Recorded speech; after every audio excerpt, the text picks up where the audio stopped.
Donc, je m'appelle Serge Eberson, je suis professeur au CNAM et titulaire de la chaire accessibilité, où je mène des projets de recherche directement liés à l'accès aux droits des personnes vulnérables et la question de l'accessibilité.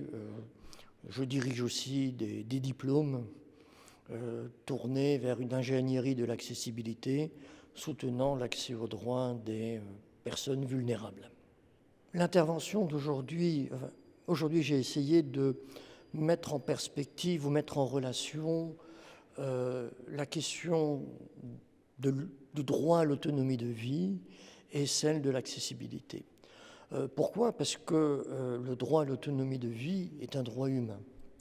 Or, les droits humains présentent des caractéristiques particulières comparées au droit social, au sens où les droits humains sont des droits qui ne se satisfont pas d'un droit à l'éducation, d'un droit à l'emploi, d'un droit au projet de vie, au profit du droit de concrétiser son projet de vie. Donc, ce sont des droits qui souhaitent placer les personnes à égalité réelle, pas uniquement à égalité en droit, mais à égalité réelle. Et ce sont des droits que, qu'en sociologie, on appelle des droits créances médiateurs. C'est-à-dire que ce sont des droits qui ont vocation à soutenir les acteurs dans l'effectivité, dans l'accès aux biens sociaux, dans l'accès à l'école, dans l'accès au logement des personnes. C'est-à-dire que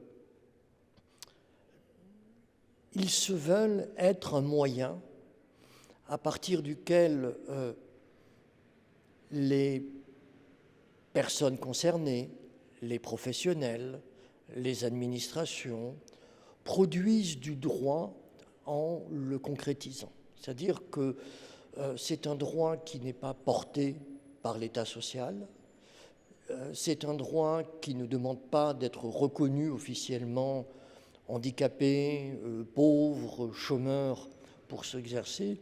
C'est un droit qui s'exerce de manière contextuelle. C'est-à-dire, c'est un droit qui est inscrit dans les situations que connaissent les personnes pour être au plus près des réalités et des besoins des personnes, mais aussi de leur environnement. Donc, ce qui fait que ce sont des droits qui vont largement dépendre des possibilités données aux personnes de s'en saisir, de les faire vivre et d'assumer les responsabilités qui sont liées à l'exercice des droits. Et c'est à ce titre-là que l'accessibilité joue un rôle important, parce que l'accessibilité des biens, des environnements ou des services ne consiste pas à mobiliser un professionnel des SAVS pour soutenir la personne. L'accessibilité consiste à s'interroger sur les ressources données à la personne pour prendre les responsabilités liées à l'exercice du droit. C'est-à-dire que lorsque on va à l'école, on est amené à exercer les responsabilités du métier d'élève. Lorsque l'on travaille, on est amené à exercer les responsabilités qui sont liées au poste que nous occupons. Et lorsque on occupe un logement, on est amené à exercer les responsabilités qui entourent le fait d'habiter. Et donc, la question consiste fondamentalement à s'interroger sur les ressources que l'on confère aux personnes pour être en position d'exercer le métier d'élève, pour être en position d'être vu comme un collègue, pour être en position d'utiliser le numérique, etc., etc. Et c'est à ce titre-là, si vous voulez, que, vu que les droits humains sont largement contextualisés et dépendent de la manière dont les personnes vont le faire vivre, les personnes pouvant aussi être bien les personnes concernées que les professionnels ou les familles. Il est essentiel de s'interroger sur l'effet capacitant du travail réalisé. En quoi le travail réalisé par les professionnels place-t-il les personnes en position d'exercer leur rôle, leur métier? Si on ne prend pas en considération cette dimension-là, on risque de reconnaître des droits aux personnes et de les vulnérabiliser si on ne se préoccupe pas des moyens donnés aux personnes pour les exercer. Je le disais tout à l'heure, accéder aux droits, c'est prendre des responsabilités. Ne pas s'interroger sur les responsabilités, sur la manière dont les personnes sont en mesure de prendre les responsabilités liées à l'exercice des droits, c'est les vulnérabiliser. C'est les surresponsabiliser d'une certaine manière. Ne pas s'interroger sur l'effet capacitant de l'outil numérique, du travail réalisé par le professionnel, risque de faire de l'autodétermination un référentiel normatif. La personne est autodéterminée, tant mieux, elle peut prétendre au droit. À l'inverse, une personne qui n'est pas autodéterminée ne pourra pas prétendre au droit. Donc, parce que c'est un droit qui se veut médiateur, c'est-à-dire non pas protéger a priori les personnes, mais protéger de manière contextualisée, la plus effective possible, les droits humains nous demandent de nous interroger sur les ressources conférées aux personnes pour exercer ces droits. C'est là que l'accessibilité a une fonction de conversion qui consiste à protéger la prétention aux droits. C'est-à-dire qu'on reconnaît des droits aux personnes, on demande aux personnes de prétendre à ces droits.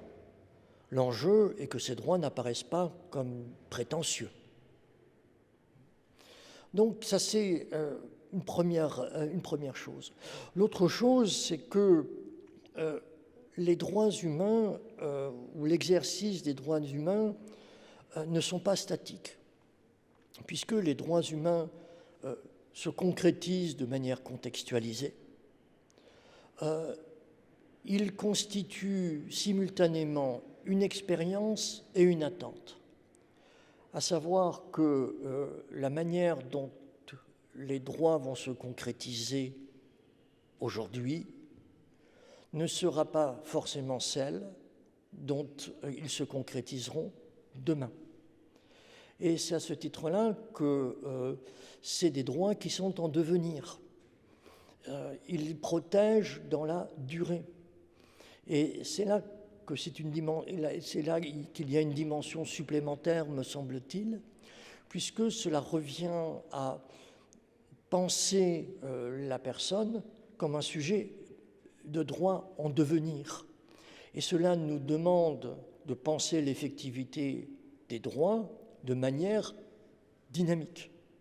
Ce qui fait que l'enjeu de l'accessibilité n'est pas uniquement de protéger le pouvoir d'agir, il consiste aussi à protéger le vouloir d'agir. C'est-à-dire que lorsque les personnes font une expérience négative de l'accès au logement, de l'usage du métro, les personnes risquent de se désengager, de ne plus trouver sens dans le souhait d'inclusion. Et c'est là que s'interroger sur le vouloir d'agir des personnes revient à prendre au sérieux la notion d'inclusion, au sens où elle revient à s'interroger sur les conditions permettant à la personne de trouver sens dans le prendre place. En quoi le travail réalisé par le SAVS permet-il à la personne de prendre place en tant que voisin? En quoi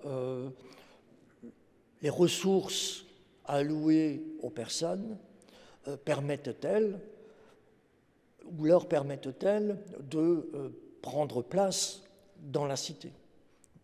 Et c'est là qu'intervient ce que j'appelle la fonction fédératrice de l'accessibilité, qui consiste à s'appuyer sur les savoirs d'usage, sur les savoirs d'expertise qu'ont les personnes, pour construire avec elles le sens du prendre place. Parce que lorsqu'une personne formule un projet, par exemple, ce projet ne fait pas forcément sens pour le professionnel. Soit le professionnel va juger que le projet de la personne n'est pas un projet, et à ce moment-là, il jugera la personne en errance, n'a pas de projet, et donc je ne sais pas quoi faire. Soit le professionnel va laisser la personne libre face au projet qui est le sien, avec le risque de se mettre en danger. Or, prendre en considération les savoirs d'expertise, c'est être dans une dynamique de co-construction où le prendre place n'est pas celui que nous allons décider pour la personne. Le prendre place est quelque chose que nous allons co-construire avec la personne. Et c'est important parce que, si vous voulez, ne pas prendre en considération ces dimensions-là consiste à demander à la personne de s'engager au regard du pouvoir d'agir qu'on lui reconnaît, sans s'interroger sur le sens que prend ce pouvoir d'agir. Si l'accès au droit, comme j'ai pu l'observer dans un certain nombre de travaux, est source de désenchantement, on expérimente des discriminations au quotidien, on ne se sent pas reconnu dans ce que l'on fait, finalement, le jeu n'en vaut pas la chandelle. Et les gens ne vont pas demander à exercer leur droit parce que ça ne fait pas sens. L'exercice du droit va être source de violence. Et on va voir des participations sociales sans participants. Vont participer ceux qui nous conviendront finalement, au détriment de celles et ceux qui ne trouveront pas sens dans la manière dont nous envisageons ce qu'est la participation. Par exemple, demander à une personne de formuler un projet, c'est loin d'être évident. Certaines personnes peuvent dire formuler un projet n'a pas grand sens, je suis déjà content de ne pas avoir d'ennui aujourd'hui, et de toute manière, le projet que je formulerai ne se concrétisera pas. Donc, de fait, formuler un projet ne fait pas sens. Or, si une personne ne formule pas de projet, elle nous prive de rendre le service qu'on prétend lui rendre. Donc, travailler cette notion de projet est important, parce que c'est ce à travers quoi nous allons expliciter le service que l'on va faire avec la personne ou le service que l'on va rendre à la personne, mais cela ne fera pas forcément sens pour la personne. De même, quand on demande aux personnes d'expliciter des besoins, on lui demande de verbaliser des choses qui sont loin d'être aisées, surtout que quand on lui demande d'exprimer ses besoins, c'est des besoins d'aide. On ne parle pas de besoins éducatifs.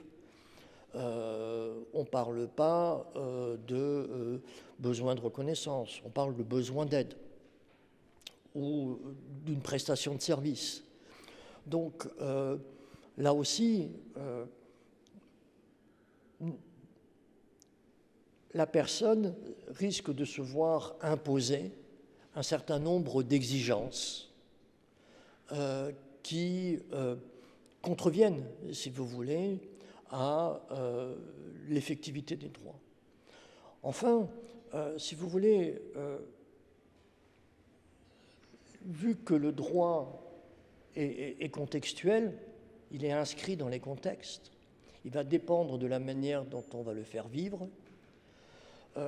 L'exercice du droit ou l'effectivité des droits va mobiliser des acteurs pluriels. La personne, les professionnels, la famille. Or, les positions ne sont pas également partagées. Nous savons que la valeur de la parole du professionnel n'équivaut pas à la valeur de la parole de la personne concernée. Nous savons que la valeur de la parole de la famille n'équivaut pas à la valeur de la parole du professionnel. Donc, sont confrontés à la concrétisation des droits des personnes qui occupent des positions différentes et qui ont des capacités différentes. Et c'est là qu'il est essentiel, me semble-t-il, de s'interroger sur la manière dont on va permettre à ces personnes qui ont des positions différentes et des capacités différentes d'avoir des pouvoirs d'agir équivalents lors des échanges. Parce que c'est autour de ça que l'on va pouvoir co-construire. Et c'est là que l'accessibilité a une fonction de sécurisation, c'est-à-dire celle qui consiste à protéger les possibilités de participation des personnes en plaçant les uns et les autres à équivalence de pouvoir d'agir. Donc, si vous voulez, le lien entre le droit à l'autonomie de vie et l'accessibilité s'organise autour de la protection du pouvoir d'agir, la protection du vouloir d'agir et la protection du savoir agir. Et puis ça suffit.